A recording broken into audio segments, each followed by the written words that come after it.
कुछ ऐसे नेता हैं जो उसको समझा रहे होंगे कि तुम मत मिलना, तुम उनको नीचा दिखा दो, अपमानित कर दो। उनसे मिलना भी हमारा उचित नहीं है, हम उनसे मिलना ही नहीं चाहते क्योंकि हमारा जान माल का भी खतरा है। प्रेम यादव की जान नहीं जाती तो किसी मासूम किसी की जान नहीं जाती। आखिरकार सरकार क्यों इस बात को छिपाना चाहती है कि प्रेम यादव को बुला करके मारा, और किसने मारा?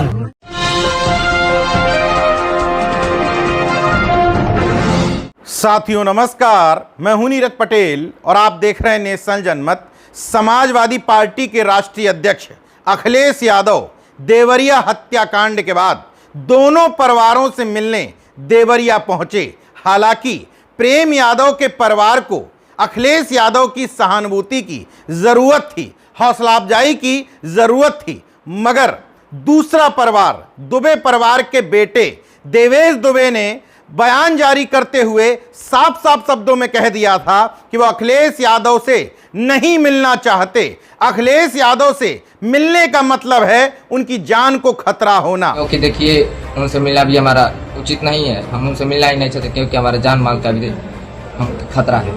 ऐसे में सवाल उठता है, देवेश दुबे वीडियो जारी करता है, डीएम को पत्र लिखता है कि उसे जान का खतरा हो सकता है अगर अखिलेश यादव उससे मिलने पहुंचे। देवेश दुबे नहीं मिला, यह अलग बात है, लेकिन अखिलेश यादव अपना कोरम पूरा करने दुबे परिवार के घर तक जरूर पहुंचे। इस पर हम चर्चा करेंगे कि अखिलेश यादव को वहां तक जाना चाहिए था या नहीं। लेकिन इस पूरे घटनाक्रम में सबसे बड़ा सवाल सवर्ण मीडिया और सरकार द्वारा स्थापित किए गए सबसे बड़े पीड़ित देवेश दुबे पर ही बनता है कि आखिर देवेश दुबे ने यह सब अपने मन से किया है या इसकी स्क्रिप्ट किसी और ने लिखी है। नेशनल जनमत को लगता है कि यह सब जो हुआ है इसकी स्क्रिप्ट उसी दिन लिख दी गई थी जिस दिन स्थानीय विधायक सलम त्रिपाठी, भला बताइए, शोक सभा में चश्मा लगा करके पीड़ित शख्स के साथ कोई इस तरीके से तस्वीर खिंचाता है। इस तस्वीर को देखने के बाद आपके मन में क्या सहानुभूति के भाव उमड़ते हैं? इस तस्वीर को देखने के बाद यह क्लियर नहीं हो पा रहा था कि सलम त्रिपाठी औपचारिक तौर पर क्या घोषणा करना चाह रहे थे, देवेश दुबे के राजनीति में आने का या देवेश दुबे के माध्यम से खुद की राजनीति चमकाने का। बहरहाल रटी रटाई पत्रकारिता के तहत देवेश दुबे ने बयान जारी किया, कहा कि अखिलेश यादव से मैं नहीं मिलना चाहता क्योंकि मेरे परिवार के साथ जो कुछ भी हुआ उसकी शुरुआत 2014 में हुई थी। उस समय समाजवादी पार्टी की सत्ता थी।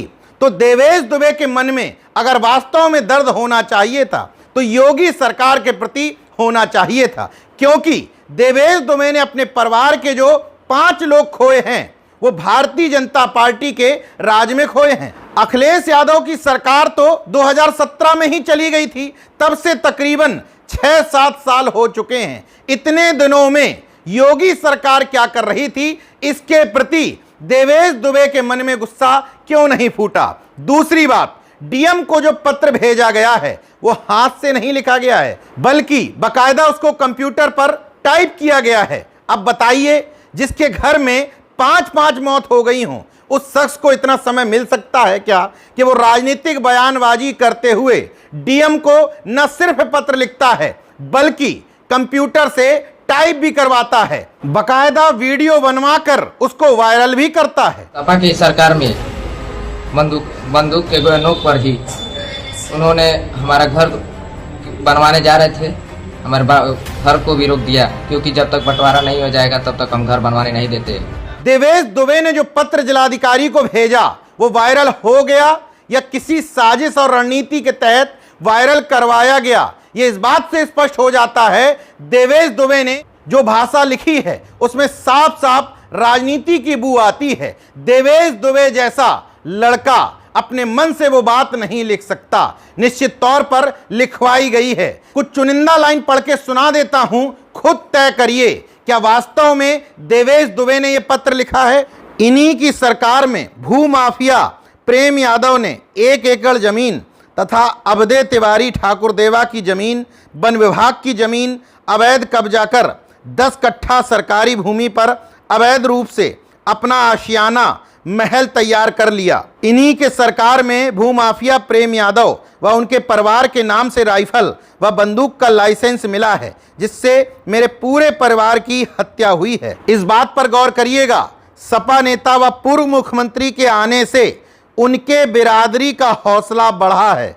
जगह जगह उनका जुटान हो रहा है, जिससे हम असहज हो रहे हैं कि कहीं हमारी हत्या भी ना हो जाए। हालांकि अखिलेश यादव ने अपनी प्रेस कॉन्फ्रेंस में इस पहलू को छुआ है, लेकिन क्लियर कट बोलने की हिम्मत तो नहीं है। तो इशारों में ही सही इतना कहा जरूर है कि देवेश दुबे कहीं और से गाइड हो रहा है। मुझे समझ में आई कि वो परिवार नहीं मिलना चाहता, ये उसकी भावना है और उसको उसकी बेटे की भावना नहीं हो सकता हो। कुछ ऐसे नेता हैं जो उसको समझा रहे होंगे कि तुम मत मिलना, तुम उनको नीचा दिखा दो, अपमानित कर दो। ऐसे में निश्चित तौर पर सवाल बनता है कि अखिलेश यादव को कोशिश भी करनी चाहिए थी दुबे परिवार से मिलने की। अखिलेश यादव समर्थक तर्क दे सकते हैं कि अखिलेश जी के अंदर नैतिकता ज्यादा है, इसलिए योगी आदित्यनाथ जी भले ही एक तरफा हो, लेकिन अखिलेश यादव दोनों पक्षों के लिए बराबर से सोच रहे थे। हालांकि नेशनल जनमत का भी यही मानना है, सरकार, मीडिया या कोई भी राजनीतिक व्यक्ति अगर देवरिया कांड की चर्चा करता है तो दोनों पहलू, दोनों पक्षों पर चर्चा करनी चाहिए। मगर अखिलेश यादव ने देवरिया में जो किया वो नैतिकता से ज्यादा उनके अंदर का डर है। अखिलेश यादव की हिम्मत ही नहीं थी इस कांड में कि वो इग्नोर कर सकें कि ब्राह्मण परिवार के यहां मिलने ना जाएं। भले ही देवेश दुबे बयान जारी कर दे, अखिलेश यादव से मिलने पर जानमाल का खतरा बता दे, अखिलेश यादव की सरकार पर इस तरीके से आरोप लगाए मानो वो किसी पार्टी का कार्यकर्ता हो। बहरहाल अखिलेश यादव जी मान लेते हैं कि नैतिकता की वजह से ही दोनों परिवारों से मिलने पहुंचे। यही नैतिकता तब क्यों नहीं दिखाई जाती है जब कौशाम्बी में पासी परिवार के 3 लोगों की हत्या, वो भी जमीन विवाद में हो जाती है। वही नैतिकता क्यों नहीं दिखाई जाती जब आजमगढ़ में मौर्य समाज के साथ जमीन विवाद को लेकर के 2 मामले घटित हो जाते हैं। कानपुर देहात में विश्वकर्मा समाज के साथ हो जाता है, अमेठी में गुप्ता परिवार के साथ हो जाता है। तब अखिलेश यादव जी की नैतिकता क्यों नहीं जागती, जिस नैतिकता की वजह से दुबे परिवार का हालचाल लेने पहुंचे थे, उसी नैतिकता की वजह से पिछड़े और दलित समाज के इन परिवारों की भी सुध ले लेते, मगर नहीं ली जाएगी, क्योंकि नेशनल जनमत को बहुत अच्छी तरह से पता है कि भले ही बहुत दिनों से फरसा ना उठा हो, लेकिन अंदर से डर अभी कम नहीं हुआ है। बहरहाल इस पूरे घटनाक्रम और घटिया राजनीति की जितनी निंदा की जाए उतनी कम है।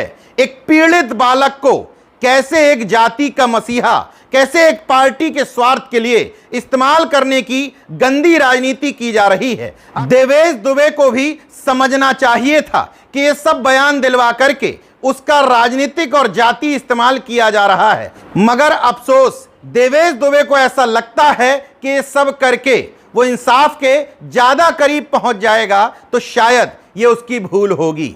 देखते रहिए नेशनल जनमत, जागरूक और सजग बने रहिए। जय विज्ञान, जय संविधान, जय लोकतंत्र। धन्यवाद।